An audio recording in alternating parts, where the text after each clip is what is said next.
Ladies and gentlemen, welcome back. And welcome back to the internet. Hello. We have a full and packed agenda this afternoon, and we are going to finish at 4 o'clock. In order to do that, we have 6 speakers who each get 10 minutes. No more or no less than 10 minutes. Because we've got to try to keep the time. I overran by about half an hour this morning trying to give everybody a fair shot, but I'm getting grief.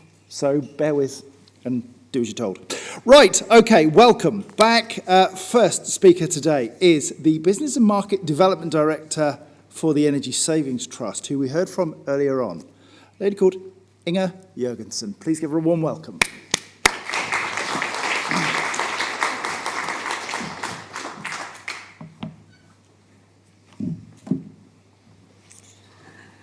Good afternoon.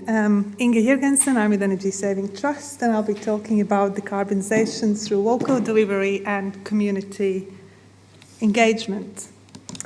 You heard from my colleague Laura already who we are as Energy Saving Trust. We are a mission-led, independent organisation working to address the climate change. We work with individuals, businesses, communities and governments to help save energy and cut carbon.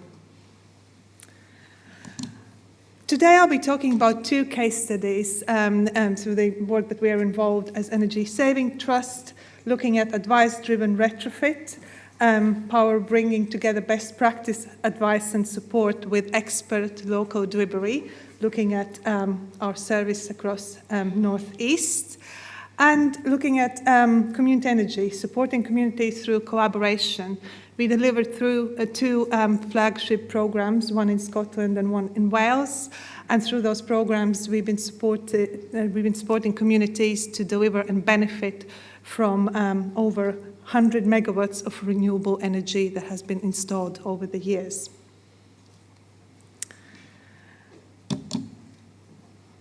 Looking at the Northeast, first of all, I'm really pleased to be here today to talk about the work that we're doing in Northeast, delivering their one-stop shop energy advice program. We were kindly invited here about 18 months ago, and one of my colleagues was talking about the business case development that we were delivering for North of Tyne Combined Authority at the time, looking at developing and shaping their regional one-stop shop advice service. So within 18 months, I'm not only able to talk about the progress, but bring to you real statistics, real numbers of people who have been supported and are benefiting from energy efficiency and renewable technologies installed in their homes. We know how important it is to decarbonize our homes. We know that people are looking to save energy on their bills, but they often find the customer journey confusing or don't know where to go for support and help. We've been delivering one-stop shop energy advice in Scotland for many, many years through the comprehensive Home Energy Scotland advice programme. And from that work, we know that about 37% of people who go through the advice service, receive that advice and support, end up installing at least one energy efficiency measure or renewable technology in their homes. So power of advice should not be underestimated. So we've been delighted working with North of Tyne Combined Authority in setting up this program in Northeast. It's actually 2 programs that have been brought together. It's the one-stop shop advice service, which provides phone advice, digital advice, signposts towards local supply chain, works on partnership development, and really provide that one point of contact across the region. And alongside of the one-stop shop, we are also delivering the local energy advice demonstrator over the past year. It was a DESNZ funded initiative, and there were a few of these demonstrators across the country looking at in-person advice and how can this advice be delivered in a more efficient way to reach those that are hard to reach and hard to treat homes. Our delivery focused on establishing dedicated energy advice and community engagement officers who worked with the 7 local authorities together, learning specifics and bringing that local knowledge understanding specific needs, not only for Northeast as a region, but across each of the local authorities, and building that legacy in terms of the knowledge, understanding, working with the existing schemes to make sure that the residents get the best advice and support that they can. So the numbers here show some of the impact we achieved in the first year. A lot of the effort was on general awareness building, because as you can imagine with the new service, you do need to build awareness. People need to know that that support exists before they can benefit from it. But at the same time, lots of focus on providing that advice, supporting customers through phone, through in-person advice, and as a result, over 100 homes are benefiting from energy efficiency measures as we speak.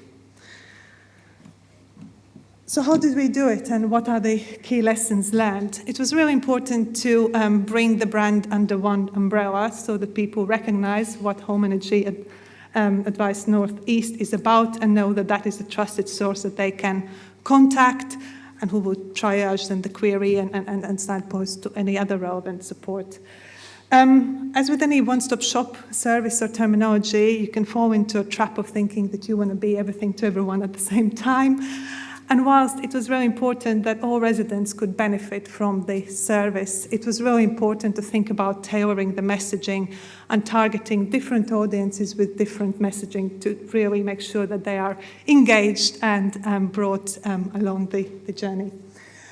Partnership development was really key as well, raising awareness not only to residents directly, but to existing local infrastructure organizations, and could be other advice organizations, or even their local GP, so that they know that service exists and can direct residents looking for support into the right direction.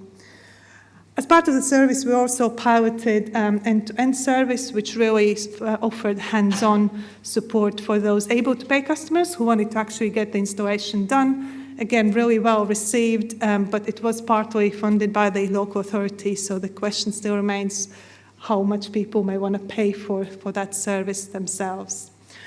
And not surprisingly, but more locally based supply chain generated greater engagement and trust from customers. That's why, again, it's so important to develop that local supply chain and engage them into the retrofit and raise their awareness as well so that they can, in turn, support residents.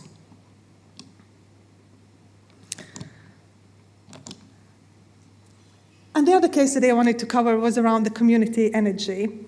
We know that the community energy generation will play a critical role in terms of achieving government's local power plan and the 8 gigawatt of local power that they wish to achieve by 2030. But we also recognize that community organizations can't do it by themselves. They lack the resources, expertise, and skill that is required in setting up these often very complex community energy projects. We've been at the forefront of helping communities to deliver and benefit from renewable energy in Scotland and Wales, and here you can see again some of the numbers through those schemes that have delivered renewable energy, community benefits, and attracted private sector finance. So what does good look like in terms of those projects? Important delivering these schemes is a user-friendly and customer-centric digital grant and loan service. It's important so that the grantees and beneficiaries can engage with it, but it's also very important to make sure that there is robust financial management so that the money goes where it's meant to be going, and the funders know that the money is in safe hands and will reach the beneficiaries. We pride those services in terms of the hands-on and tailored advice and support. The programs are delivered in consortiums that consist of many large, small, local, national organizations to make sure that we cover the breadth of expertise needed, legal, financial, feasibility study, planning, etc. And also working very, very closely with local organizations, again, who have that local knowledge, local understanding, and are able to build those local connections. Very important is longevity of these services.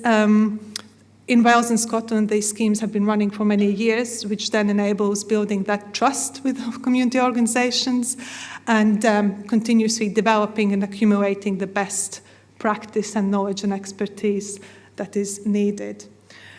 And as we heard today, collaboration is so important. You heard about it earlier on, and I'm sure that you'll hear about it this afternoon as well. So the key success factor for these schemes is a strong collaboration between the government, community organisations, and supporting organisations. Again, through providing that one point of contact, some of that central management that allows ease of interacting with the schemes, but again, working very closely with the local delivery partners in collaboration, making sure that these schemes deliver success. And it's a good note for me to conclude my presentation, because both examples are really underpinned by collaboration. It's bringing together the best practice and central coordination, either at national or regional level, strong local delivery focus through local delivery engagement and community engagement. Collaboration is that allows then for innovation to happen, it allows for new business models to emerge, and makes success happen as we are transitioning towards more just and inclusive net zero society. Thank you very much.